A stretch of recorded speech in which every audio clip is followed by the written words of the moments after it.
Bonsoir tout le monde. Tout à l'heure, on a assisté à deux bons matchs. Le premier, c'était la Roma face à Naples et la Roma a gagné. Ça n'a pas trop pour Ancelotti en Serie A. Et il y a eu l'Inter de Milan. L'Inter de Milan qui se déplaçait à Bologne. Ils ont gagné 2 buts à 1 grâce à Lukaku et surtout à la toute dernière minute. Et on a vu que l'Inter de Milan, cette saison, ont énormément de mental. Malgré que, voilà, ils n'ont pas un milieu de terrain flamboyant, mais l'équipe est là. L'équipe est là.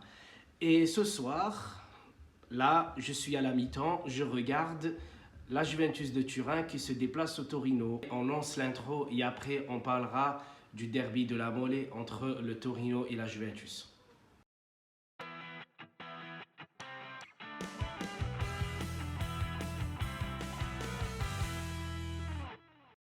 Pas grand-chose à dire sur cette première mi-temps, si ce n'est bravo à l'équipe du Taureau parce qu'ils ont très très bien maîtrisé le milieu de terrain. Ils n'ont pas laissé les latéraux de la Juventus monter haut, qui sont des Seglio qui a commencé un peu son match difficile mais qui a réussi à se reprendre. Et Cuadrado n'est pas trop monté. Et du coup, Ronaldo et Dybala, ils étaient obligés de soit se décaler sur les côtés ou soit reculer, enfin revenir derrière pour récupérer le ballon. Il y a eu une petite main d'Elliott, mais heureusement qu'il n'y a rien eu et qu'il était de retour avec Pjanic. Comme je disais aussi, des Seglio qui étaient de retour aussi de blessures. L'équipe est là, mais malheureusement, elle n'arrive pas à développer son jeu. Sur cette première mi-temps, on a vu voir deux, trois occasions, on va dire pratiquement nettes.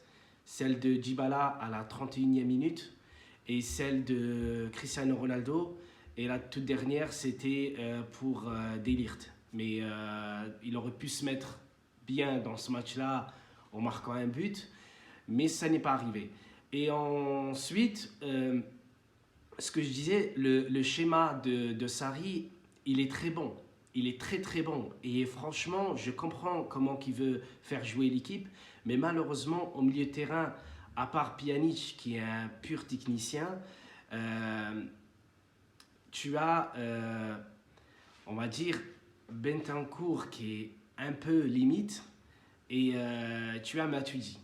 Donc si tu veux jouer avec ce système-là et avec cette philosophie de jeu, et les latéraux montent beaucoup, il te faut, on va dire, 3 milieux de terrain très techniques, à l'image qu'a eu le Real Madrid. En fait, pour maîtriser ce système de jeu, là, il faut, on va dire, mais à 80% avoir un milieu de terrain très très costaud pour ne pas perdre de ballon et pour bien relancer les attaquants, pour bien les alimenter, les latéraux pour qu'ils puissent monter, parce que si un latéral monte et que derrière Matuidi loupe son contrôle, comme on le voit parfois, on dirait c'est PES ou FIFA avec un bug quand le ballon il le reçoit, d'un coup le ballon part de travers. Il y a ça, et aussi en 10, tu mets Bernardeschi. Mais Bernardeschi, à ma connaissance, il ne joue pas en 10. Donc si tu le mets en 10, c'est vraiment parce que tu n'as pas un véritable 10. Tu pourrais reculer Dybala, mais en attaque, tu vas mettre qui? Higuaín, il est un peu blessé puisque son dernier match, je crois qu'il a eu une commotion cérébrale. Donc il est sur la feuille du match, mais il ne joue pas pour l'instant. Et du coup, tu es limité en fait avec ce système-là. On verra dans cette deuxième mi-temps si l'équipe se réveille un peu, parce que si elle ne se réveille pas, le match risque d'être très très ennuyeux. Voilà, je vous dis à tout à l'heure pour la deuxième mi-temps. La deuxième mi-temps reprend avec de l'engagement, des fautes et de la simulation de tout genre.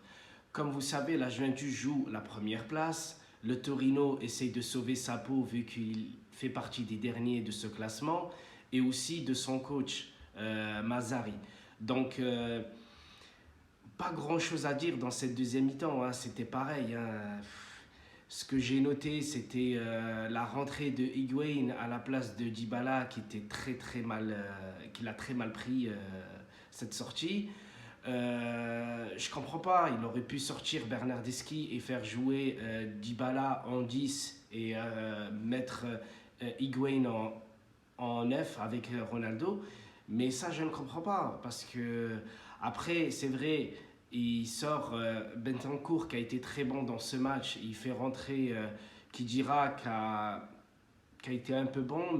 Mais en fait, ce que j'ai remarqué, c'est qu'il y a énormément de fautes techniques. Cette équipe, elle est bien, mais il y a énormément de fautes techniques. Je vous invite juste à regarder quelques séquences du match, puisque moi je ne pourrais pas vous les montrer. Vous regardez directement et vous voyez des fautes. Énormément de fautes techniques. Ronaldo contrôle mal son ballon, Ronaldo pousse mal son ballon, Ronaldo s'excentre tout seul et après il fait sortir le ballon en 6 mètres. Il n'y a pas que lui. Si je parle de Ronaldo, c'est pour montrer que Ronaldo, on va dire, c'est quelqu'un qui ne doit pas faire énormément de fautes techniques. Pjanic, pareil, qui dira sur la deuxième mi-temps, quand il est rentré, il a fait pareil. Higuain, il avait une très très bonne occasion, et c'est d'ailleurs là que je voulais en venir, c'est qu'il y avait un coup franc, excentré sur le côté droit, mais bien loin. Hein. Donc c'est Bentancur qui le tire, et ça vient sur Higuain. Higuain, il met un volley, mais magnifique. Sirigu la sort, avec aussi un arrêt de classe mondiale. Et après, il y a le corner. Donc, sur le corner, la balle va directement au deuxième poteau. Higuain, il la récupère. Enfin, directement, il fait la passe dans les 6 mètres. Et c'est De Ligt. C'est De Ligt qui marque un but d'une volée. Et c'est lui qui sauve cette Juventus ce soir avec 1-0. Et c'est bien lui, pour une fois, qu'il marque et qu'il ne concède pas un penalty ou des fautes ou des mains, etc. Je suis très content pour lui parce que la base de la Juventus, ça doit être la défense. La défense, moins t'encaisses de but, mieux t'es. Ronaldo ne marque pas énormément de buts avec la Juventus, mais tout simplement, voilà, les championnats ne sont pas les mêmes, les équipes ne sont pas les mêmes, etc. Mais voilà, c'est bien que quand ça change un peu, parce que ces derniers temps, Dybala a énormément donné. Ronaldo, il veut tirer les coups francs, il veut tirer les pénaltys. C'est bien pour les pénaltys, mais les coups francs, malheureusement, des fois, ça va venir, mais je peux pas dire, enfin, je sais pas quoi dire d'autre. Donc, une victoire, on va dire à l'arrache. Le Torino aurait pu égaliser, aurait mérité le nul, carrément, parce que la Juventus, avec ce score de 1-0, c'est bien, ils reprennent leur première place. Mais le Torino, moi, je les ai trouvés très bons dans ce match-là. Ils ont bien maîtrisé le milieu de terrain.